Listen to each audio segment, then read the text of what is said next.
Señores, una vez más nos queda claro de que quien trabaja con Donald Trump, tarde o temprano termina traicionado y hundido por él. Esa es exactamente la lección que está aprendiendo en este momento JD Vance, el vicepresidente. Ya llegan los rumores de que al parecer solo piensa en las próximas elecciones presidenciales 2028. Y bueno, acaba de ser sacrificado por su propio jefe. Amigos, hoy vamos a analizar cómo Trump está utilizando su fracaso en la guerra de Ucrania para destrozar políticamente a JD Vance. Pero antes, recuerda, déjame tu like en esta transmisión. Hoy, señores, jueves 21 de agosto, nuestra última transmisión del día. Los invito a que se suscriban a nuestro canal Políticamente en Desacuerdo, si es que no lo han hecho aún. Eso nos ayuda muchísimo a seguir sacando a la luz todo esto. Pues bueno, amigos, para arrancar, quiero mostrarles a quien lo ha resumido perfectamente de la mejor manera el día de ayer. Y ese es Lawrence O'Donnell. Escuchemos atentamente. Before his meeting on Friday in Alaska with Vladimir Putin, which accomplished nothing other than distracting news media attention from Donald Trump's relationship with Jeffrey Epstein, Donald Trump said this. I want to see a ceasefire rapidly. I don't know if it's going to be today, but I'm not going to be happy if it's not today. There was no ceasefire on Friday, but Donald Trump still said that he was happy after his meeting with Vladimir Putin, which was widely declared a failure, even in some Trump-supporting media.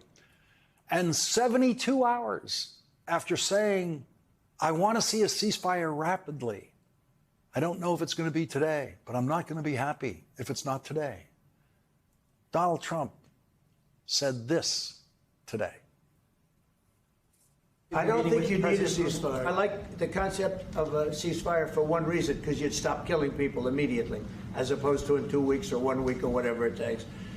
But we can work a deal where we're working on a peace deal while they're fighting. They have to fight. I wish they could stop. I'd like them to stop. But strategically, that could be a disadvantage for one side or the other. They have to fight. There's Donald Trump saying they have to fight. Donald Trump, who has given up even trying to get a ceasefire, after trying for less than a day to get a ceasefire, now says they have to fight. No, they don't. They were not fighting until Vladimir Putin invaded Ukraine, thereby winning Vladimir Putin the legal status of war criminal.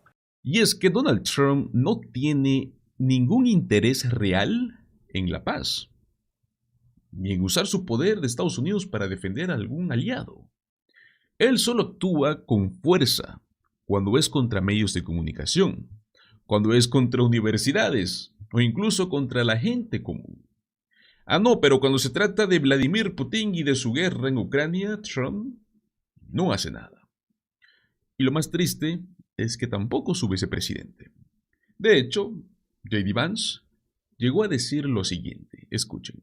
What we said to the Europeans is simply, first of all, this is in your neck of the woods, this is in your back door.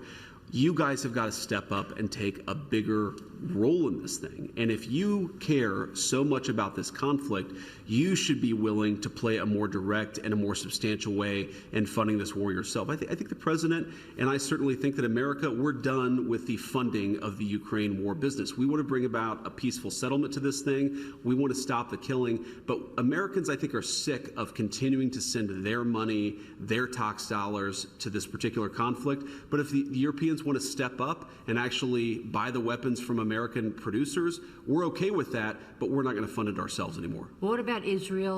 Así es, señores, para JD Vance, la culpa de la guerra es solo de Europa, no de Putin, y que Europa debería resolverlo.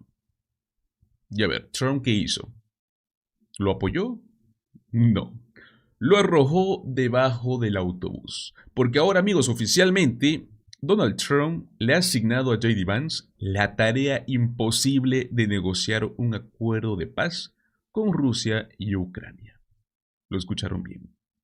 Donald Trump entregó a Vance un encargo que no puede ganar. Lo puso a coordinar junto con Marco Rubio los esfuerzos diplomáticos tras esta cumbre con Zelensky.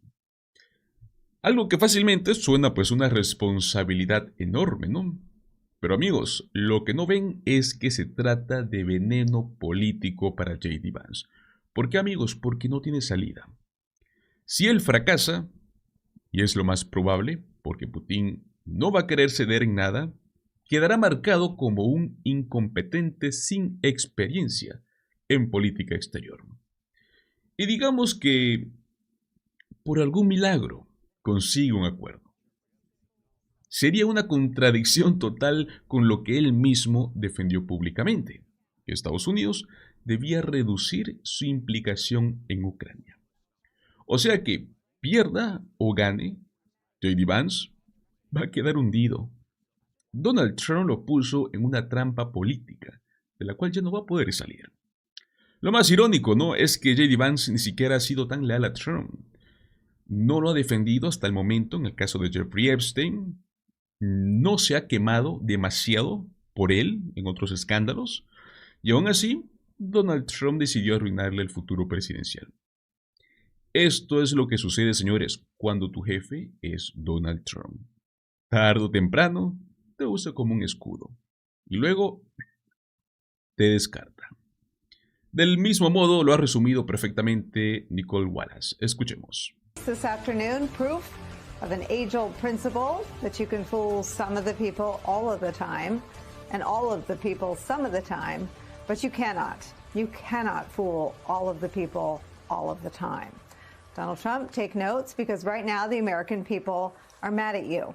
Call it a reckoning if you want, not just for Trump, but for those lawmakers who've hitched their wagons to the MAGA movement. Tomorrow will make it 7 months since Trump's second term began. I know it feels like 11 years.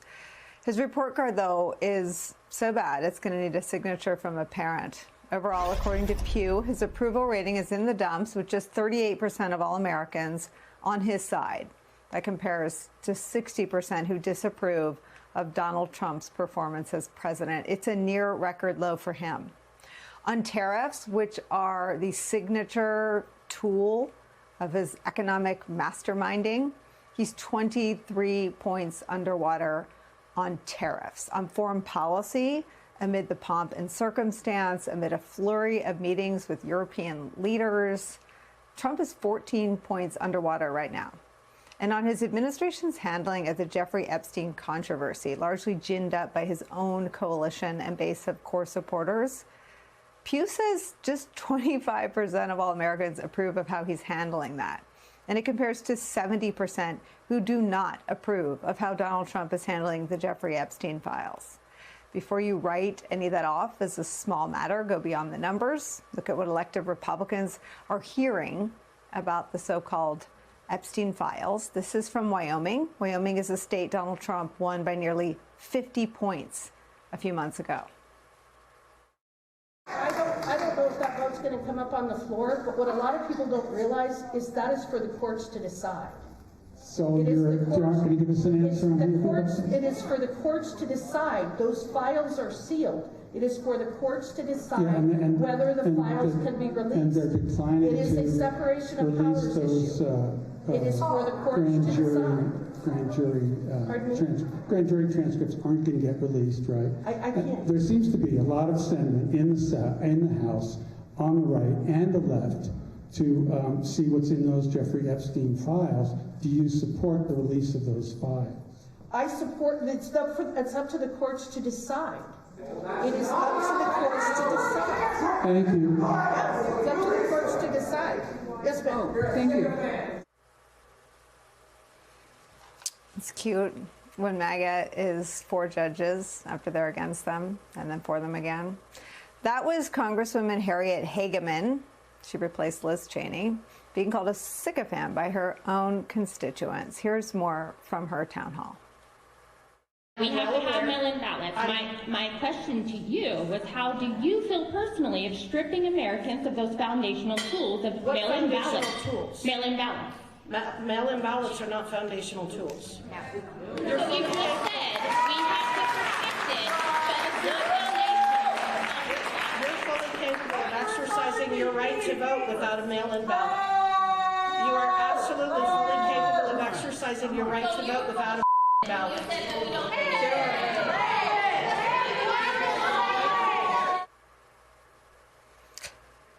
Again, Wyoming is a state Trump won by almost 50 points. It is hard to find a non-Republican person in Wyoming. And that's how her town. Más que obvio, ¿no? Trump no piensa en JD Vance ni en su futuro. Lo único que le importa es él mismo. Sus donaciones, su legado inventado, sus delirios con el premio Nobel y hasta sus discursos de querer irse al cielo. Si para mantener su circo en pie tiene que destruir a JD Vance en el proceso, lo va a hacer sin dudar. Y ese, amigos, para JD Vance podría ser fácilmente el golpe final. Ahora bien, amigos, otra cosa que pues al parecer Trump quiere destrozar, quiere hundir, quiere darle esa última estocada, es a su propio partido, los Republicanos. Donald Trump está más desesperado que nunca. Vive literalmente en un estado de pánico total, con la espalda contra la pared, y cada vez que eso sucede, ¿qué es lo que hace? Bueno, pues corre a Truth Social, su red social favorita, agarra esos deditos y empieza a escribir en mayúscula, como si, pues bueno, pudiera cambiar la realidad a punta de berrinches. En esta ocasión lo hizo en un colapso de medianoche, donde no solo amenazó a su propio partido republicano, sino que prácticamente exigió acabar con el sistema político de Estados Unidos, tal y como lo conocemos. Así de grave, señores. Para poder entender este berrinche nocturno, tenemos que mirar una de las razones detrás de su colapso, y es esta humillación constante que no solo él, sino también su títere JD Vance vienen sufriendo. The Trump administration's made-for-TV military occupation of the nation's capital had a featured event this afternoon. Vice President JD Vance, Defense Secretary Pete Hegseth, and Trump advisor Stephen Miller went to Union Station, D.C. to make a big show of visiting the troops. Lots of regular American citizens living in our free country were there too, and so there was some heckling.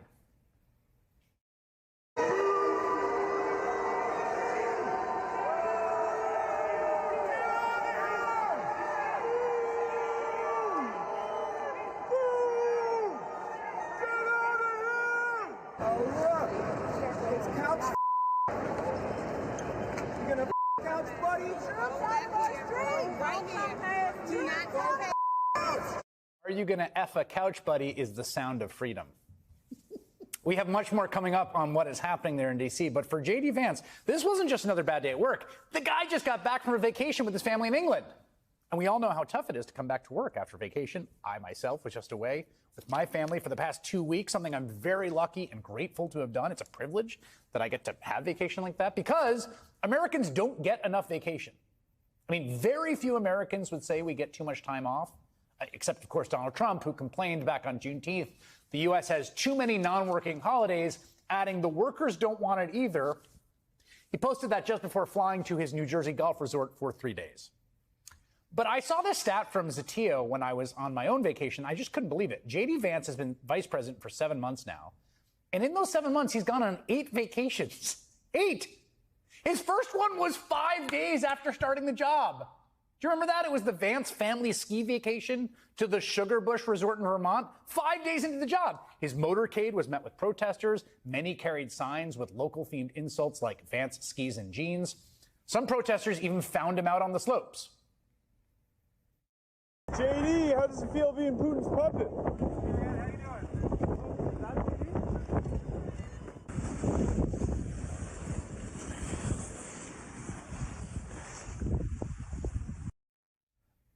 I mean, it is a little weird for the vice president to go on vacation less than 1 week into the job. But then he went again in March, the JD and Usha Vance Greenland vacation. That was going to be a family trip. Greenland, of course, the object of Trump's bizarre territorial obsessions. They had to plan an extended trip with the whole family, the kids. They ended up staying for just 3 hours at a U.S. Space Force base to avoid protests by Greenlanders. Hey guys, how we doing? Please, at ease. At ease. Good Lord, sit down and eat. Sit down and eat. Don't let the vice president stop you guys from getting your chow here. How we doing? It's cold as here. Nobody told me. Up next was the fabulous Vance family Italian vacation 1 month later in April. Now, for that, they shut down the Colosseum to thousands of ticketed visitors so Vance's family could have a private tour. Nice perk. Imagine saving for years for a trip to see the Colosseum and you can't because the vice president shut it down. He didn't even show for that tour, by the way, reportedly to avoid the, yes, you guessed it, numerous protesters. That's the same trip where Vance got a personal audience with Pope Francis and the Pope died the following. Y es que, amigos, es maldad pura, es enfermedad en la política. Y JD Vance, bueno, pues en teoría el representante versión 2.0 del trumpismo, servil, hipócrita y dispuesto a todo. Ahí es donde entra este delirio que Trump publicó. Gran victoria para Texas, camino a 5 escaños, en el Congreso. Si eliminamos el voto por correo y volvemos al papel, se acabó el juego corrupto en la política. Ganaremos 100 escaños más. Dios bendiga a América. Señores, ¿se dan cuenta? Donald Trump no está hablando de propuestas. Está exigiendo acabar con el sistema electoral. Está amenazando a su propio partido. Está presionándolo para robar elecciones. Ahora bien, lo más irónico es que quien grita fraude a medianoche en su red social es el político más corrupto de toda la historia moderna. Y ojo, porque no se quedó ahí, porque en el mismo colapso también atacó pues, al gobernador de California, Gavin Newsom, mostrando que el nivel de paranoia es absoluto. Ya no es solo un berrinche, es una estrategia de poder. Donald Trump sabe muy bien que si no logra manipular las elecciones de medio término, jamás podrá robar la presidencia 2028. El objetivo es claro, llegar como dictador desde el día 1 y para eso necesita destruir cualquier límite que tenga en el Congreso. Y lógico, aquí es donde entra JD Vance, que es quien viaja por el país como un payaso político, intentando sostener a Trump, pero lo único que logra es ser ridiculizado. Lo vimos claramente cuando el senador Jon Ossoff lo destrozó antes de su visita a Georgia. Well, there's a reason that they're scrambling to redraw maps in Texas ahead of the midterms is because there's a big Democratic wave forming because their agenda is so darn unpopular. I mean, you can't go just about anywhere in the country and sell an agenda that is defunding hospitals and nursing homes to cut taxes for the wealthiest people in the country. That bill is like 20 points underwater in Georgia, and the vice president is coming to do damage control because they realize that even in a purple state like Georgia, the public is opposed to what they're doing. I mean, we've lost 9 rural hospitals in 15 years in Georgia already. Just this week, it was reported that Evans Memorial Hospital in Georgia, small rural hospital, 49 beds, faces a $3+ million hole in their budget now next year. And the hospital is saying they might have to cut the ICU.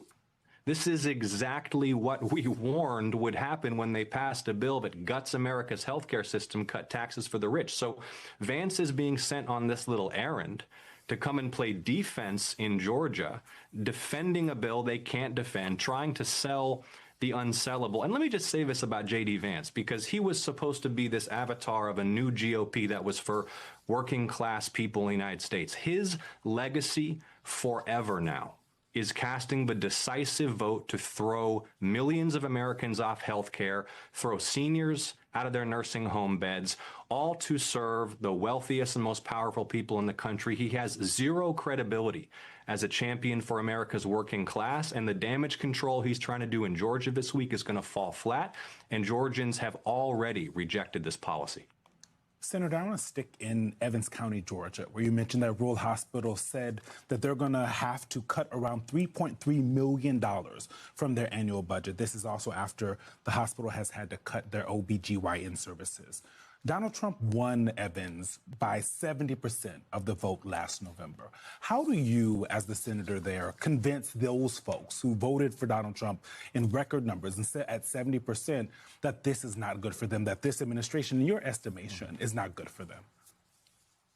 The good people of Evans County, Georgians, Republicans, Independents, Democrats know this is not good for our state. I mean, this policy is deeply unpopular in Georgia. That's why JD Vance is coming. You can rest assured I will be campaigning in Evans County and reminding those folks that JD Vance and Donald Trump and their Republican representatives passed a bill willfully and knowingly that has deprived their hospital, their little hospital, they're an hour away from any other hospital, of millions of dollars in funding when we already have a healthcare crisis. in the state of Georgia. That's why Vance is here, because they are in trouble in Georgia, and he's trying to rescue them from their own mistakes. Well, speaking of their mistakes and things that are deeply unpopular, you can add to that list this president's approach to immigration and deportation. You recently released a report as part of your Senate investigation into credible findings of human rights abuses in U.S. immigration detention. Let's look at some of those numbers. 41 credible reports of physical and sexual abuse of individuals in U.S. immigration detention, 14 credible reports of mistreatment of pregnant women, 18 credible reports of mistreatment of children. When you put those numbers before your Republican colleagues, what defense do they have? Well, it's indefensible. You know, the American people expect and deserve secure borders. They do not expect and support human rights abuses of people who are in U.S. custody. And we have gathered more than 500 credible reports of serious human rights abuses in these Homeland Security facilities. You know, there at some point is going to be a reckoning for all of this. These folks who are working at these private prison companies, who are on Kristi Noem's staff right now, they are at some point going to have to testify under oath about what is happening in the facilities that they're currently running. And, you know, their plan is to expand the scope of detention. By the way, we're not talking about hardened criminals here. We're talking about pregnant women. We're talking about... Para mí ese contraste lo dice todo. Por un lado, JD Vance, un vendido total, dispuesto prácticamente a cualquier cosa por el poder y por los multimillonarios que lo financian, ¿no? Por el otro lado tenemos a líderes como Ossoff, que han construido una carrera denunciando la corrupción. Dos caras de una misma moneda que van a chocar. Primero en 2026 y bueno, quién sabe, ¿no? Quizás 2028.